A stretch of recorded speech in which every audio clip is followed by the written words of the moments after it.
El deseado de todas las gentes, capítulo 67, Ayes sobre los fariseos, parte 4. Poco comprendían los judíos la terrible responsabilidad que entrañaba el rechazar a Cristo. Desde el tiempo en que fue derramada la primera sangre inocente, cuando el justo Abel cayó a manos de Caín, se ha repetido la misma historia, con culpabilidad cada vez mayor. En cada época, los profetas levantaron su voz contra los pecados de reyes, gobernantes y pueblo, pronunciando las palabras que Dios les daba y obedeciendo su voluntad a riesgo de su vida. De generación en generación, se fue acumulando un terrible castigo para los que rechazaban la luz y la verdad.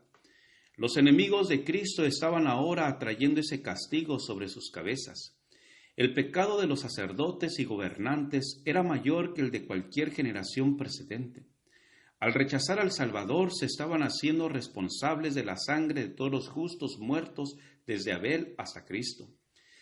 Estaban por hacer rebosar la copa de su iniquidad, y pronto sería derramada sobre sus cabezas en justicia retributiva.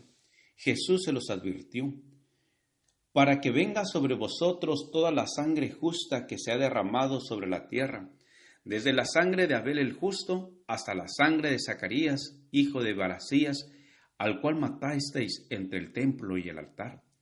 De cierto os digo que todo esto vendrá sobre esta generación. Los escribas y fariseos que escuchaban a Jesús sabían que sus palabras eran la verdad. Sabían cómo había sido muerto el profeta Zacarías. Mientras las palabras de amonestación de Dios estaban sobre sus labios, una furia satánica se apoderó del rey apóstata, y a su orden se dio muerte al profeta. Su sangre manchó las mismas piedras del atrio del templo, y no pudo ser borrada. Permaneció como testimonio contra el Israel apóstata.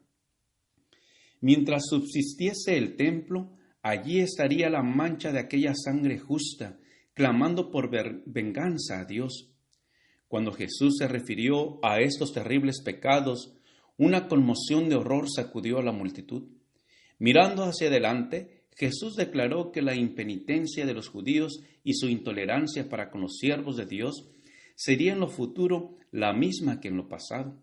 Por tanto, he aquí, yo envío a vosotros profetas y sabios y escribas, y de ellos a unos mataréis y crucificaréis, y a otros de ellos azotaréis en vuestras sinagogas y perseguiréis de ciudad en ciudad.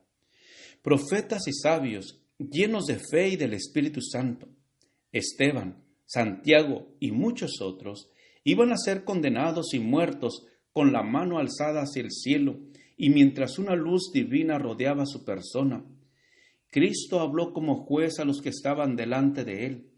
Su voz, que se había oído frecuentemente en amables tonos de súplica, se oía ahora en reprensión y condenación. Los oyentes se estremecieron. Nunca había de borrarse la impresión hecha por sus palabras y su mirada. La indignación de Cristo iba dirigida contra la hipocresía, los groseros pecados por los cuales los hombres destruían su alma, engañaban a la gente y deshonraban a Dios. En el raciocinio especioso y seductor de los sacerdotes y gobernantes, él discernió la obra de los agentes satánicos. Aguda y escudriñadora había sido su denuncia del pecado, pero no habló palabras de represalias. Sentía una santa ira contra el príncipe de las tinieblas, pero no manifestó irritación.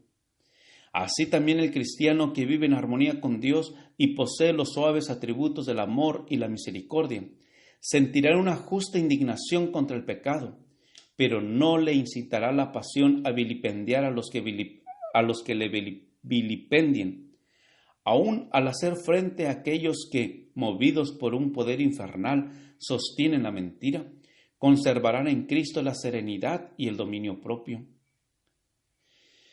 La compasión divina se leía en el semblante del Hijo de Dios. Mientras dirigía una última mirada al templo y luego a sus oyentes, con voz ahogada por la profunda angustia de su corazón y amargas lágrimas, exclamó: Jerusalén, Jerusalén, que matas a los profetas y apedreas a los que te son enviadas a ti. ¿Cuántas veces quise juntar tus hijos como la gallina junta sus pollos debajo de sus alas, y no quisiste. Esta es la lucha de la separación. En el lamento de Cristo se exhala el anhelo del corazón de Dios. Es la misteriosa despedida del amor longánime de la divinidad. Los fariseos y saduceos quedaron todos callados. Jesús miró a sus discípulos y se dispuso a abandonar el templo, no como quien estuviese derrotado y obligado a huir de la presencia de sus enemigos, sino como quien ha terminado su obra. Se retiró vencedor de la contienda. Las gemas de verdad que cayeron de los labios de Cristo en aquel día memorable fueron atesoradas en muchos corazones.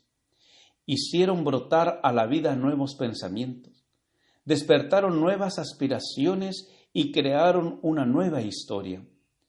Después de la crucifixión y la resurrección de Cristo, esas personas se adelantaron y cumplieron su comisión divina con una sabiduría y un celo correspondientes a la grandeza de la obra. Dieron un mensaje que impresionaba el corazón de los hombres, debilitando las antiguas supersticiones que habían empequeñecido durante tanto tiempo la vida de millares. Ante su testimonio, las teorías y las filosofías humanas llegaron a ser como fábulas ociosas. Grandes fueron los resultados de las palabras del Salvador a esta muchedumbre llena de asombro y pavor en el templo de Jerusalén. Pero Israel como nación se había divorciado de Dios. Las ramas naturales del olivo estaban quebradas. Mirando por última vez al interior del templo, Jesús dijo con tono patético y lastimoso: «He aquí vuestra casa os es dejada desierta, porque os digo que desde ahora no me veréis, hasta que digáis, bendito el que viene en el nombre del Señor». Hasta aquí había llamado al templo casa de su Padre, pero ahora, al salir el Hijo de Dios de entre sus murallas, la presencia de Dios se iba a retirar para siempre del templo construido para su gloria. Desde entonces, sus ceremonias no tendrían significado, sus ritos serían una mofa. Gracias por escuchar este audio. Te invito a escuchar la siguiente parte. Jehová te bendiga y te guarde. Con aprecio, Pastor Juan Manuel Flores Espinosa.